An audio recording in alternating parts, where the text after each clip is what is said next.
नमस्कार साथियों।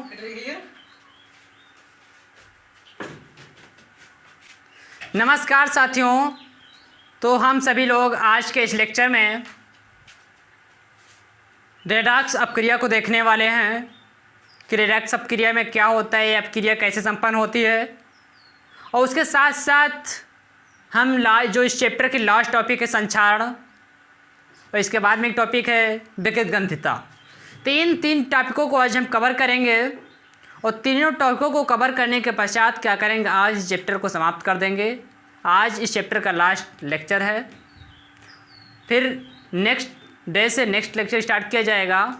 तो क्या करना है, हमने क्या किया था इसके पहले लेक्चर में ऑक्सीकरण तथा अपचयन अपक्रिया पढ़ाया था। अगर आप अब सभी लोग उसको नहीं देखे हैं तो जाइए पहले उसको देखिए, उसके बाद यहाँ पे आइए, नहीं तो आप डायरेक्ट यहाँ आएंगे तो आप नहीं समझ पाएंगे। तो हम चलिए स्टार्ट करते हैं। तो बात करें रेडॉक्स अपक्रिया क्या, तो रेडॉक्स अपक्रिया क्या होता है। तो देखा जाए जो ऑक्सीकरण होता है, ऑक्सीकरण, तो ऑक्सीकरण को इंग्लिश में कहते हैं ऑक्सीडेशन। क्या कहते हैं, कहते हैं ऑक्सीडेशन।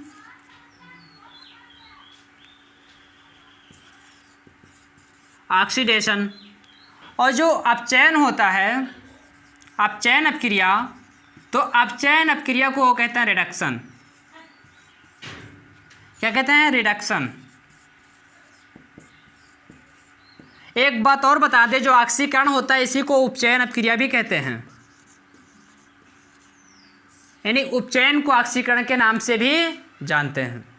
तो देखा जाए तो ऑक्सीकरण तथा अपचयन जब दोनों को मिला दिया जाता है तब रेडॉक्स बनता है। कैसे बनता है, तो देखो यहाँ पे अपचयन की इंग्लिश क्या होती है, रिडक्शन।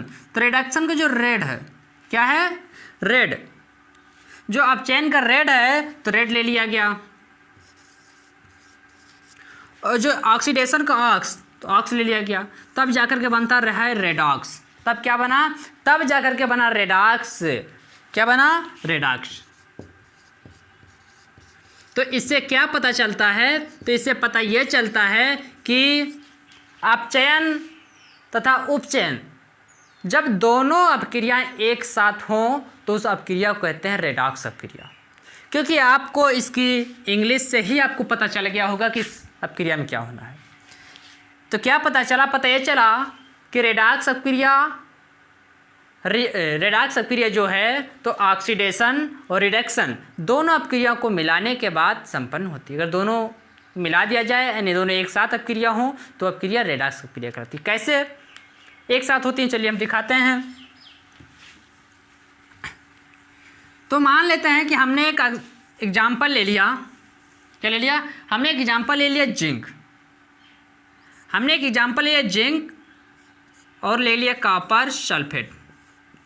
इसका नाम जिंक है, इसका नाम कॉपर सल्फेट है। तो क्या होता है, जब दोनों अपक्रियाएं करती हैं तो अपक्रिया करने के बाद क्या होता है, तो अपक्रिया करने के बाद जो, तो यहाँ पर आप ध्यान रख दीजिए कि इस अपक्रिया को करने के लिए आपको सक्रियता श्रेणी याद होना चाहिए। कि हम सक्रियता श्रेणी में आपको ऑलरेडी पहले बता चुके हैं कि जिंक अधिक क्रियाशील होता है और कॉपर कम क्रियाशील होता है। तो कॉपर कम क्रियाशील है तो क्या करेगा, जिंक सल्फेट के साथ मिल जाएगा, तो मिल जाएगा जिंक सल्फेट बन गया, प्लस जो कॉपर है, कॉपर कम क्रियाशील तो क्या हो गया, कॉपर अलग हो गया। तो अब हम चलिए देखते हैं कि यहाँ पर दोनों दो अपक्रियाएं एक साथ कैसे संपन्न हो रही हैं। तो हमने इसके पहले वाले लेक्चर में आपसे ये बताया था कि जो इलेक्ट्रॉन नहीं, जो पदार्थ इलेक्ट्रॉन का त्याग करता है वही ऑक्सीजन को जोड़ता है। क्या बताया था, नहीं, जो पदार्थ इलेक्ट्रॉन का त्याग करता है ऑक्सीजन उसी के साथ जोड़ता है। एक बात बताई थी। दूसरी बात हमने जो यहाँ पे अपचयन में बताया था कि जो पदार्थ इलेक्ट्रॉन को ग्रहण करता है उसी से ऑक्सीजन निकलती है, वही देखिए। तो यहाँ पर देखा जाए तो यहाँ पर देखो जिंक है, यहाँ पे क्या हुआ, जिंक के साथ में यहाँ पर ऑक्सीजन जोड़ा ही नहीं जोड़ा है। यहाँ पर केवल जिंक था यहाँ पर जिंक सल्फेट बन गया। जिंक सल्फेट बना तो यहाँ पर देखा जाए ऑक्सीजन बीच में आया कि नहीं आया है? ऑक्सीजन बीच में आया है। और हमने इसके पहले लेक्चर में क्या बताया था कि जो पदार्थ इलेक्ट्रॉन का त्याग करता है उसी को, यानी उसी के साथ में ऑक्सीजन जुड़ता है। तो यहाँ पर ऑक्सीजन जुड़ रहा है जिंक के साथ, इसका ये पता चला कि इलेक्ट्रॉन का त्याग किया होगा। क्या किया होगा? ये इलेक्ट्रॉन का त्याग किया होगा। इलेक्ट्रॉन का त्याग किया होगा। और हमने क्या बताया था कि जो पदार्थ इलेक्ट्रॉन को ग्रहण करता है ऑक्सीजन उससे दूर हटती है। क्या करता है? जो पदार्थ इलेक्ट्रॉन को ग्रहण करेगा उसी से ऑक्सीजन दूर हटेगी। तो यहाँ पे देखो ऑक्सीजन इसके साथ में थी, उसके बाद क्या हुआ? कॉपर से ऑक्सीजन हट गई तो क्या बचा? कॉपर अकेले बच गया। कॉपर अकेले बच गया। तो यहाँ पे देखा जाए क्या हुआ? इन्होंने अपना इलेक्ट्रॉन ग्रहण किया होगा इसीलिए ऑक्सीजन हट गई। तो यहाँ पे क्या हो रहा है? तो यहाँ पर इलेक्ट्रॉन का ग्रहण हुआ। क्या हुआ? इलेक्ट्रॉन का ग्रहण हुआ। एक बात और ध्यान रखिएगा, हमने बताया था कि यदि किसी अभिक्रिया में इलेक्ट्रॉन का त्याग हो रहा होगा, क्या हो रहा होगा? इलेक्ट्रॉन का त्याग हो रहा होगा, या किसी अभिक्रिया में ऑक्सीजन जुड़ रहा होगा, यानी किसी अभिक्रिया में अगर ऑक्सीजन जुड़ रहा होगा तो वो अभिक्रिया होती है ऑक्सीकरण की। कौन अभिक्रिया होती है? वो अभिक्रिया ऑक्सीकरण का होती है, ऑक्सीकरण अभिक्रिया होती है। तो इसमें देखा जाए इलेक्ट्रॉन का त्याग हो रहा है। दूसरी बात देखें कि जिंक के साथ ऑक्सीजन जुड़ रहा है, जिंक के साथ ऑक्सीजन जुड़ रहा है, इससे ये पता चलता है जो ये अभिक्रिया हो रही है कौन सी है? ये है ऑक्सीकरण। ऑक्सीकरण ये हो गया। और हमने इधर लिखा था अपचयन अभिक्रिया, तो उसमें हमने क्या बताया था? उसमें हमने ये बताया था कि जो इलेक्ट्रॉन को ग्रहण करता है अथवा जो ऑक्सीजन का त्याग करता है वह अभिक्रिया अपचयन कहलाती है। कौन अभिक्रिया? अपचयन कहलाती है। तो यहाँ पे देखा जाए यहाँ से ऑक्सीजन का त्याग हो रहा है। क्या हो रहा है? त्याग हो रहा है। जब ऑक्सीजन का त्याग हो रहा है इससे ये पता चला कि जो अभिक्रिया है वो है अपचयन। क्या है? अपचयन। अपचयन। तो यहाँ पर क्या देखा गया? तो यहाँ पर यह देखा गया कि इस अभिक्रिया में जो अभिक्रिया है तो यहाँ पर ऑक्सीकरण भी हो रहा है और अपचयन भी हो रहा है। तो जहाँ पर ऑक्सीकरण और अपचयन दोनों एक साथ होता है तो उस अभिक्रिया को कहते हैं रेडॉक्स अभिक्रिया। क्या कहते हैं? रेडॉक्स अभिक्रिया। या इसका दूसरा नाम ऑक्सीकरण अपचयन अभिक्रिया होता है। क्या होता है? इसका नाम ऑक्सीकरण अपचयन अभिक्रिया भी कहते हैं इसको, या इसका दूसरा नाम रेडॉक्स अभिक्रिया है। तो वही देखिए, अगर परिभाषा लिखने के बाद तो कैसे लिखेंगे? तो जैसा जैसा नीचे किया गया था वैसा ऊपर लिखा है। लिखा वह रासायनिक अभिक्रिया जिसमें ऑक्सीकरण तथा अपचयन दोनों एक साथ होता है। तो देखो यहाँ पर ऑक्सीकरण हो रहा है, यहाँ पर अपचयन एक साथ हो रहा है कि नहीं हो रहा है? यहाँ पर ऑक्सीकरण और अपचयन दोनों एक साथ हो रहा है, तो उसे रेडॉक्स अभिक्रिया कहते हैं। यानी जब हमने क्या बताया, जब ऑक्सीकरण तथा अपचयन दोनों एक साथ होगा तो रेडॉक्स अभिक्रिया कहलाएगा। और देखो इस अभिक्रिया को ऑक्सीकरण अपचयन अभिक्रिया भी कहते हैं। यानी जो रेडॉक्स अभिक्रिया है उसका एक नाम और भी है। उसका क्या नाम है? उसका नाम है ऑक्सीकरण अपचयन अभिक्रिया। तो आप उम्मीद करते हैं कि जो रेडॉक्स अभिक्रिया है आपको समझ में आ गया होगा। थोड़ी चीज़ इसमें और बता दें तो देखा जाए यहाँ पर जिंक की बात किया जाए, क्या बताया जाए? जिंक। तो जिंक ने क्या किया? जिंक जो था तो जिंक के साथ जिंक ने क्या किया? इलेक्ट्रॉन का त्याग किया। कितने इलेक्ट्रॉन का त्याग किया? 2 इलेक्ट्रॉन का, क्योंकि जिंक का परमाणु क्रमांक 30 होता है। जब इसका इलेक्ट्रॉनिक विन्यास निकालेंगे तो आपको पता चल जाएगा कि जिंक +2 चार्ज कैसे करता है।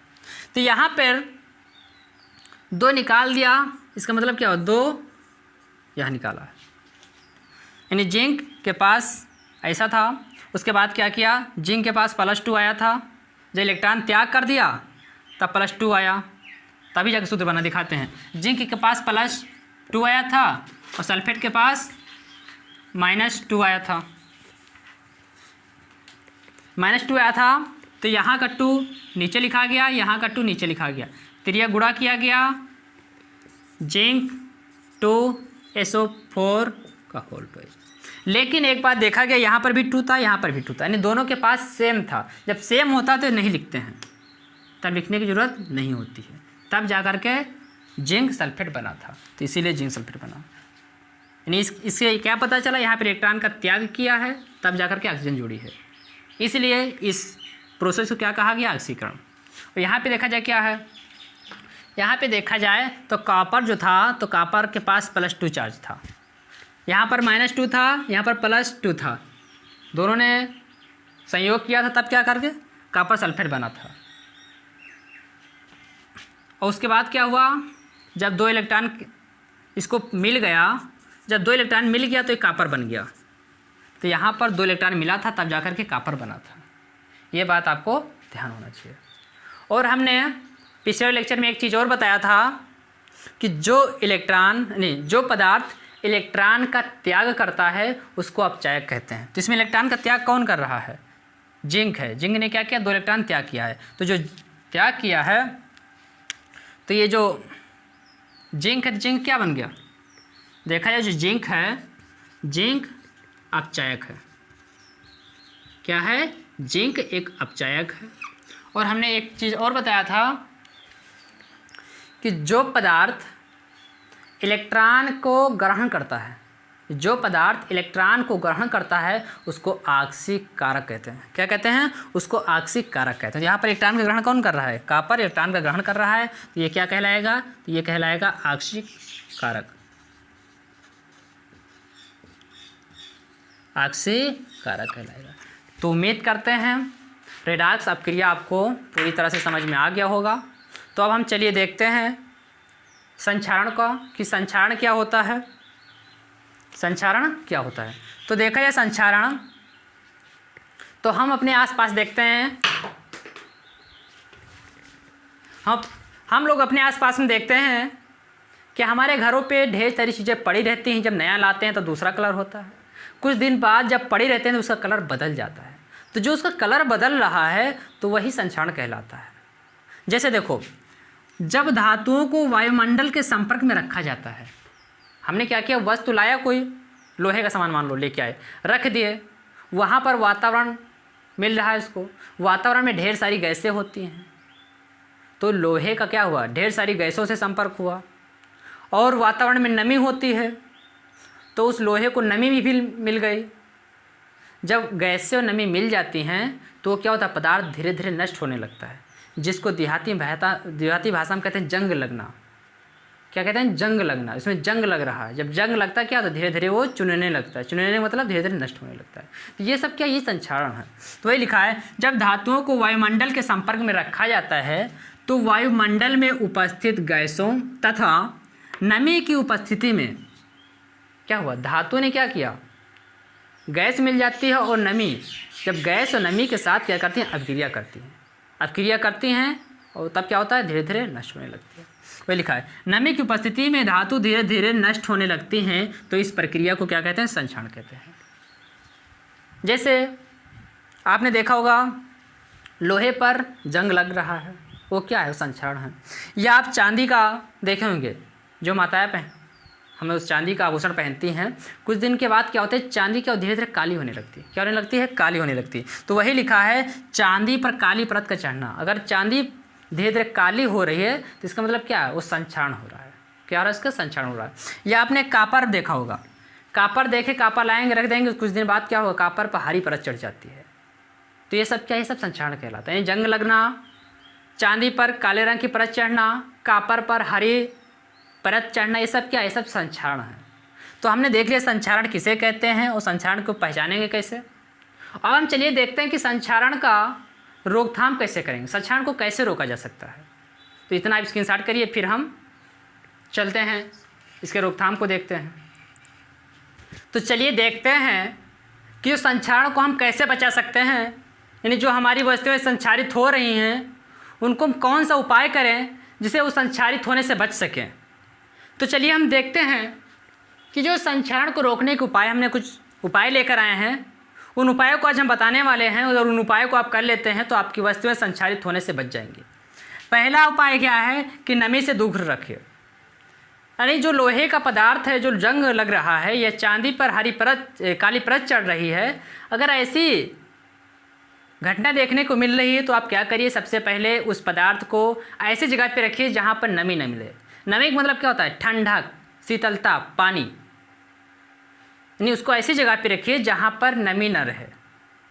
अगर नमी से हटा देंगे तो संचारित होने के चांस बहुत कम है। जो अगला उपाय है वो है तेल लगा देना। अगर आप कोई संचारित हो रहा है, मान लेते लोहे में जंग लग रही है, तो आप क्या करिए, अगर उस पर आप तेल लगा देते हैं तो पदार्थ संचारित होने से बच जाएगा। इसीलिए क्या करते हैं, घरों पे जब दरवाज़ा लेके आते हैं तो पहले क्या करते हैं, उसमें तेल लगा देते हैं। तेल लगा देते हैं या क्या करते हैं, उस पर प्राइमर मार देते हैं ताकि वो संचारित ना हो। और अगला क्या है, पेंट कर देना। तो हमने बता ही दिया।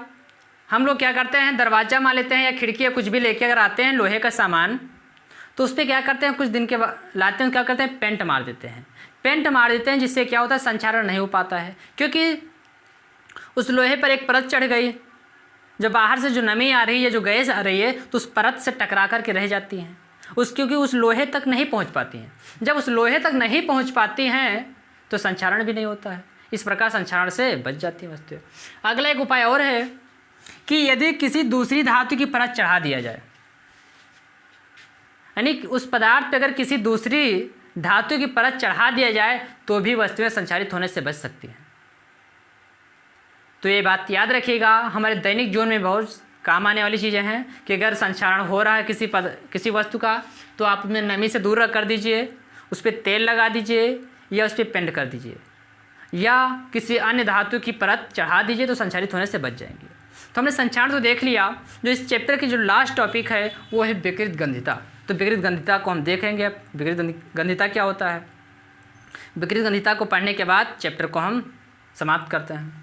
तो विकृत गंधिता का मतलब क्या होता है, तो कभी कभी आपने देखा होगा कि मार्केट से हम कोई वस्तु लेके आते हैं जो ढेर सारे दिनों से रखी होती हैं, तो उन अगर वस्तुओं को लेके आते हैं तो अजीब तरह का दुर्गंध मारती हैं।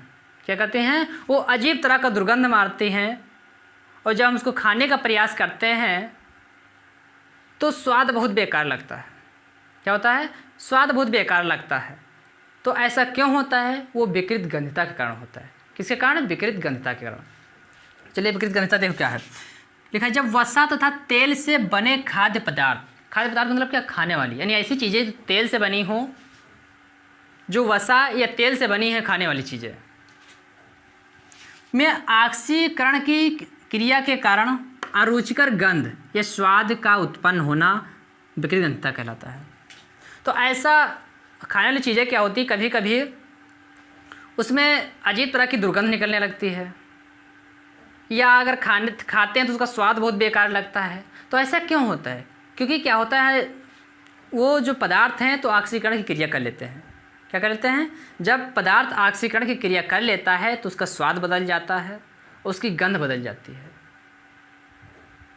इसीलिए उसका स्वाद और उसका गंध बदल जाता है। तो अगर आपसे कभी एग्जाम में आ जाए कि विकृत गंधिता किसके कारण होता है, तो आपको ये बात ध्यान रखना है, जो विकृत गंधिता है तो वो ऑक्सीकरण के द्वारा होता है, ऑक्सीकरण के कारण होता है। किसके कारण, ऑक्सीकरण के। यानी विकृत गंधिता जो होता है, जिसके जो मेन जिम्मेदार है वो ऑक्सीकरण की क्रिया, यानी ऑक्सीकरण की क्रिया जब होती है तभी जा करके विकृत गंधिता उत्पन्न होता है। तो हम चलिए देखते हैं कि हमारे जो खाद्य पदार्थ हैं उनमें विकृत गंधिता पाई जाती है। तो इस विकृत गंधिता से बचने के लिए हमको क्या करना चाहिए, ताकि इस वस्तुओं का, यानी खाद्य पदार्थों का स्वाद ना बदले और गंध ना आवे। तो इसके लिए हमने कुछ उपाय लेकर आए हैं। उस उपायों को अगर आप अपनाते हैं तो विकृत गंधिता से बचा सकते हैं। तो उपाय कौन कौन से हैं, तो पहला उपाय है कि खाद्य पदार्थों को सूर्य की रोशनी से दूर रखें। यानी उस खाद्य पदार्थ को ऐसी जगह रखिए जहाँ पर सूर्य का प्रकाश ना पहुँचे। अगर सूर्य का प्रकाश पहुँचेगा तो वो खाद्य पदार्थ क्या करेगा, ऑक्सीकरण की क्रिया कर लेगा और विकृत गंधिता उत्पन्न कर देगा। तो एक बात ध्यान रखिए कि उस खाद्य पदार्थ को सूर्य के प्रकाश से दूर रखिएगा, सूर्य के प्रकाश उस वस्तु पर ना पहुंचने दीजिए। अगला क्या है, तो अगला कि खाद्य पदार्थ को परिशीतक में रखकर, अगर हम खाद्य पदार्थ के तेल की या वसा की कोई चीज़ें बनी हुई हैं और उस पदार्थ को अगर हम फ्रिज में रख दें, परिशीतक मतलब क्या होता है, फ्रिज, अगर उस पदार्थ को फ्रिज में रख दिया जाए तो विकृत गंधता नहीं उत्पन्न होगा। तो ये भी ध्यान रखिएगा कि अगर कोई तेल से बनी हुई चीज़ें हैं तो उसको आप फ्रिज में रखने का प्रयास करिए। जब फ्रिज में रखेंगे तो ख़राब नहीं होंगी। आपने देखा होगा जब दुकानों पे जाते होंगे तो दुकानदार क्या करता है, ढेर से कई प्रकार की जो चीज़ें होता है जो फ्रिज में रखे रहता है, क्या करता है, फ्रिज में रखे रहता है। जैसे ब्रेड हो गया और ढेर सारी चीज़ें होती हैं जो क्या करता है, फ्रिज में रखता है दुकानदार। क्यों रखता है, क्योंकि विकृत गंधिता ना हो, विकृत गंधिता ना हो यानी ख़राब ना हो। क्योंकि जब विकृत गंधिता हो जाएगा तो वो पदार्थ ख़राब हो जाएगा, जब वो पदार्थ ख़राब हो जाएगा तो बिकेगा नहीं, नुकसान हो जाएगा। तो इसलिए दुकानदार क्या करते हैं, उस खाद्य पदार्थों को फ्रिज में रखते हैं। अगला क्या, चिप्स के पैकेट में नाइट्रोजन गैस भरकर।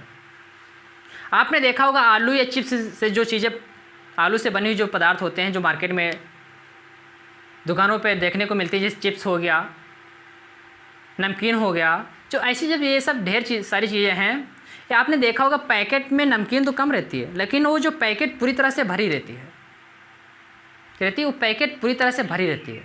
तो आपने कभी सोचा है कि पैकेट गैसों से क्यों भरी रहती है? जब वो हम लोग नमकीन या चिप्स लेते हैं उसमें देखते हैं गैस भरी रहती है उस पैकेट में, तो उस पैकेट में जो गैस होती है वो तो नाइट्रोजन गैस होती है। कौन सी गैस? उसमें नाइट्रोजन गैस भरी होती है। कौन सी गैस? Nitrogen gas. उस पैकेट में नाइट्रोजन गैस भरी रहती है, इसलिए वो जो पैकेट है थोड़ा फुली लगती है। और नाइट्रोजन गैस क्यों भरी होती है? ताकि विकृत गंधिता ना उत्पन्न हो। क्या ना हो? विकृत गंधिता ना हो, नहीं वो जो पदार्थ है तो ऑक्सीकरण करके ख़राब ना हो। ख़राब होने से बचाने के लिए क्या करते हैं, उसमें नाइट्रोजन गैस भर देते हैं।